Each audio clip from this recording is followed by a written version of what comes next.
Დამოუკიდებლობის აეროპორტში დაღუპულებს პოლიტიკოსებმა მიაგეს პატივი. მმართველი გუნდის 100-მდე წარმომადგენელი პუშკინის ძეგლთან შეიკრიბა. ტერაქტის დროს დაღუპულები მოსკოვის გარეუბანში მდებარე ხოვანსკოეს სასაფლაოზე გუშინ დაკრძალეს. კრემლის მხარდამჭერი პარტიის ასობით წევრმა დამოუკიდებლობის აეროპორტში დაღუპულებს პატივი მიაგო. პოლიტიკოსები პუშკინის ძეგლთან შეიკრიბნენ. შეკრებილებს შორის დუმის წევრი არტურ ჩილინგაროვიც იყო. დღეს მთელი ქვეყანა გლოვობს. სიტყვები არ მყოფნის, როგორ დავახასიათო ის ბანდიტები, რომელთაც უცოდველ ადამიანებზე ხელი ასწიეს. ომია, როდესაც უცოდველი ხალხი იხოცება.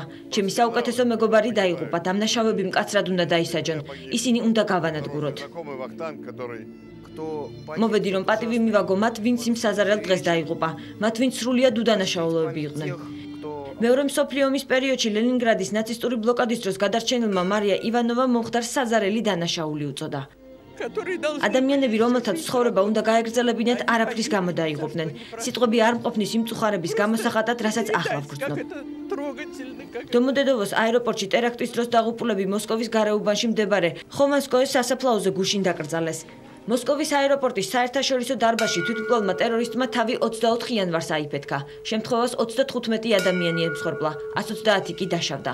მომხდარზე პასუხისმგებლობა არც ერთ დაჯგუფებას არ აუღია, თუმცა რუსეთის უშიშროების სამსახური ეთნიკურ რუს ჩრდილოკავკასიერ ისლამისტური დაჯგუფების წევრებს ეძებს, რომელმაც სავარაუდოდ ტერაქტის ორგანიზება მოაწყო.